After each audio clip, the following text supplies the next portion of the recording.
धन्यवाद। जय हिंद। श्री तोल तिरुमावल्लवन। மாண்புமிகு அவைத் தலைவருக்கு வணக்கம். இந்த நிதிநிலை அறிக்கை தேசத்தின் ஒருங்கிணைந்த வளர்ச்சியை கருத்தில் கொண்டு தயாரிக்கப்பட்டதாக இல்லை. உழைக்கும் மக்களின் நலன்களில், குறிப்பாக விளிம்பு நிலை மக்களின் நலன்களில் அக்கறை கொண்டதாகவும் இல்லை. கூட்டணியில் இருக்கிற ஓரிரு கட்சிகளை திருப்திப்படுத்தி தமது ஆட்சியை 5 ஆண்டு காலத்திற்கு தக்க வைத்துக் கொள்ள வேண்டும் என்கிற துடிப்பும் பதைப்பும் தான் இந்த அறிக்கையிலே மேலோங்கி இருக்கிறது. இது ஒரு ஓரவஞ்சனை பட்ஜெட். இந்தியா கூட்டணியில் இடம்பெற்றுள்ள கட்சிகளின் மாநில அரசுகளை புறக்கணிக்கக்கூடிய வகையில் இந்த பட்ஜெட் தயாரிக்கப்பட்டுள்ளது. அதனால்தான் தமிழ்நாடு முதல்வர் மாண்புமிகு தளபதி ஸ்டாலின் அவர்கள் இதனை கண்டிக்கிற வகையில் நிதி ஆயோக் கூட்டத்தில் பங்கேற்பதை புறக்கணிக்கிறோம் என்று வெளிப்படையாக அறிவித்தது மட்டுமில்லாமல் தமிழ்நாடு முழுவதும் கண்டன ஆர்ப்பாட்டங்களையும் நடத்தியிருக்கிறார் என்பதை இந்த அரசின் கவனத்திற்கு நான் கொண்டு வர விரும்புகிறேன்.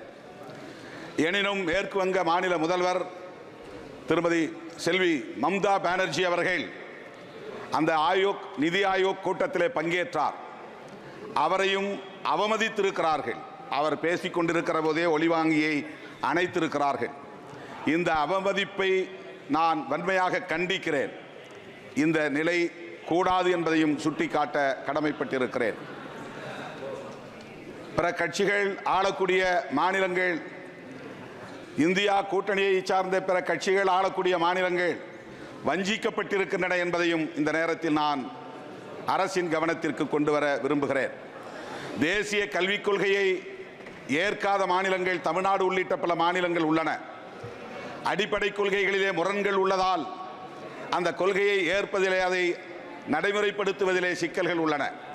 அதற்காக தமிழ்நாடு அரசுக்கு வழங்க வேண்டிய சர்வ சிக்ஷா சம்ஹார சிக்ஷா என்கிற கல்வி திட்டத்திற்கான நிதியை வழங்காமல் பிளாக்மெயில் செய்யக்கூடிய நடவடிக்கையிலே ஈடுபடுவது அதிர்ச்சி அளிக்கிறது.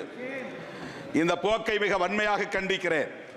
தமிழ்நாடு மாநில அரசின் பள்ளி கல்வித்துறை அமைச்சர் அன்பில் மகேஷ் பொய்யாமொழி அவர்கள் அதிகாரிகளோடு வந்து இந்திய ஒன்றிய அமைச்சர் தர்மேந்திர பிரதான் அவர்களை நேரிலே சந்தித்து, நாடாளுமன்ற உறுப்பினர்களோடு சந்தித்து முறையிட்டார்.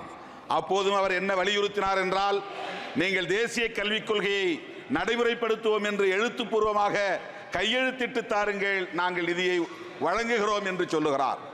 இது ஒரு பிளாக்மெயில் நடவடிக்கை என்று இந்த நேரத்தில் நான் சுட்டிக்காட்டி வன்மையாக கண்டிக்கிறேன். உடனடியாக அந்த நிதியை வழங்க வேண்டும் என்றும் நான் வலியுறுத்துகிறேன். மாண்புமிகு அவைத்தலைவர் அவர்களே, விவசாயிகளுக்கு இந்த நிதிநிலை அறிக்கை மிகப்பெரிய ஏமாற்றத்தை தந்திருக்கிறது. குறைந்தபட்ச ஆதரவு விலை சட்டம் இயற்ற வேண்டும் என்பதுதான் அவர்களின் மிக முக்கியமான கோரிக்கை. ஆனால் அதை இந்த அரசு பொருட்படுத்துவதாக தெரியவில்லை. உரமானியம், உணவு மானியம் போன்றவற்றில் கை வைத்திருக்கிறது. இதனால் விவசாயிகள் நாடு தழுவிய அளவிலே மிகவும் அதிர்ச்சி அடைந்திருக்கிறார்கள். 100 நாள் வேலை திட்டத்திற்கு நிதி உயர்த்தப்படவில்லை. கடந்த நிதியாண்டுகளில் வழங்கியதைப் போல இந்த ஆண்டும் ஒதுக்கப்பட்டிருக்கிறது. கல்வித்துறைக்கு போதுமான நிதி ஒதுக்கீடு செய்யப்படவில்லை. கடந்த ஆண்டு 47,234 கோடி ஒதுக்கீடு செய்யப்பட்டு அதில் 38,416 கோடி தான் செலவு செய்திருக்கிறார்கள். ஏறத்தாழ 7,000 கோடியை செலவழிக்கவில்லை என்பது வேதனைக்குரியது.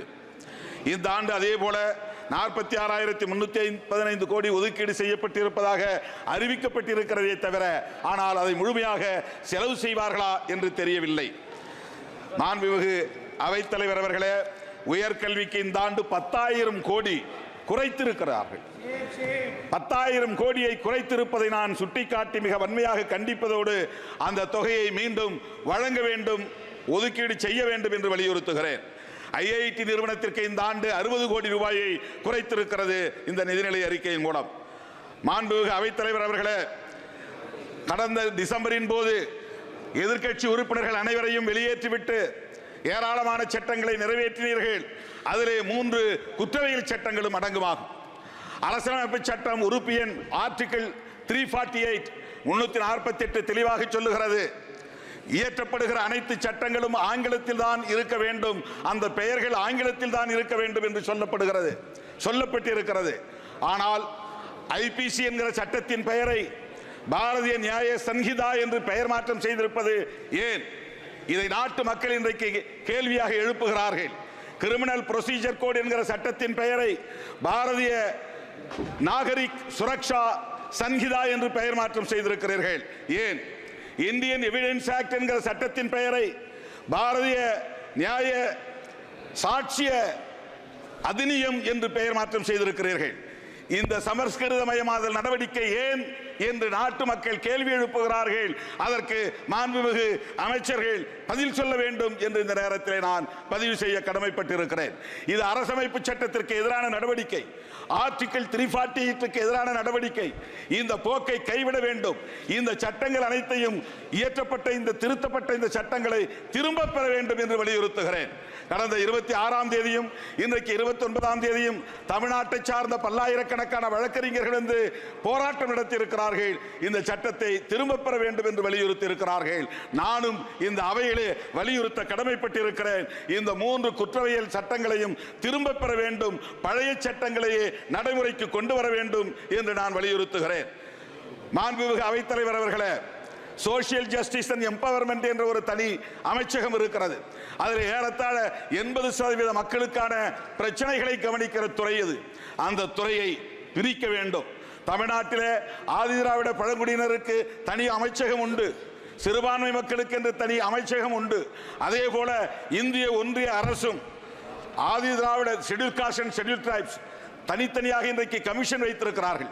Schedule caste commission, schedule tribes commission. எனவே அமைச்சகத்தையும் மினிஸ்ட்ரியும் தனியே ஷெட்யூல் காஸ்ட் அமைச்சகத்தை உருவாக்க வேண்டும், ஷெட்யூல் டிரைப்ஸ் என்கிற அந்த பிரிவினருக்கு தனி அமைச்சகத்தை உருவாக்க வேண்டும், மாற்றுத்திறனாளிகளுக்கு தனி அமைச்சகத்தை உருவாக்க வேண்டும், சிறுபான்மை சமூகத்தினருக்கும் தனி அமைச்சகத்தை உருவாக்க வேண்டும் என்று இந்த நேரத்தில் நான் வேண்டுகோள் விடுக்கிறேன். நாடு முழுக்க எஸ்சி எஸ்டி மக்களுக்கு எதிரான வன்கொடுமைகள் அதிகரித்துக் கொண்டிருக்கின்றன. வன்கொடுமைகள் அதிகரிப்பது ஒருபுறம், பெண்களுக்கு எதிரான வன்கொடுமைகள், ஆணவ கொலைகள், ஆனர் கில்லிங்ஸ் உத்தரப்பிரதேசம் போன்ற மாநிலங்களில் இன்றைக்கு அதிகரித்து தென் மாநிலங்களிலும் இன்றைக்கு அது பரவி வருகிறது. ஆகவே ஆணவ கொலைகளை தடுப்பதற்கென்று தனி சட்டம் ஒன்றை இயற்ற வேண்டும் என்று இந்த நேரத்தில் நான் வேண்டுகோள் விடுக்கிறேன். போஸ்ட் மெட்ரிக் ஸ்காலர்ஷிப் இது மிக முக்கியமான ஒரு கோரிக்கை. 2018ஆம் ஆண்டு ஒரு திட்டத்தை கொண்டு வந்து 2018 இதை நிறுத்த வேண்டும் என்று திட்டமிட்டார்கள். விடுதலை சிறுத்தைகள் உடனடியாக இதை தலையிட்டோம். அமைச்சரவர்களை நேரிலே சந்தித்தோம். இது மிகப்பெரிய துரோகம், படிக்கிற மாணவர்களுக்கு எதிரான நடவடிக்கை. போஸ்ட் மெட்ரிக் ஸ்காலர்ஷிப் கால வரம்பின்றி வழங்க வேண்டும் என்று வலியுறுத்தினோம். அதன் பிறகு 2025 வரையில் 35,000 கோடி ஒதுக்குவதாக சொன்னார்கள். ஆனால் ஆண்டுக்கு 7,000 என்கிற முறையிலே ஒதுக்க வேண்டும், அதையும் ஒதுக்கவில்லை. இப்போதும் அதை எந்த வரையறையை கொண்டு நிதி ஒதுக்கீடு செய்திருக்கிறார்கள் என்று தெரியவில்லை. இதற்கு கால வரம்பு கூடாது. காலம் முழுவதும் தலைமுறையாக மாணவர்கள் படிக்கிற நிலையிலே அவர்களுக்கு போஸ்ட் மெட்ரிக் ஸ்காலர்ஷிப்பில் எந்த காலவரம்பும் கூடாது, அவர்களுக்கு அதை வழங்க வேண்டும் என்று நான் வலியுறுத்த கடமைப்பட்டிருக்கிறேன். சப்ளான் துணை திட்டம், schedule caste and schedule tribes, இந்த சப்ளான் என்கிற துணை திட்டத்தின் அடிப்படையில் மக்கள் தொகை அடிப்படையில் அவர்களுக்கு நிதியை ஒதுக்கீடு செய்ய வேண்டும். 15% மக்கள் தொகை எஸ்சி மக்களுக்கான மக்கள் தொகை அகில இந்திய அளவில்.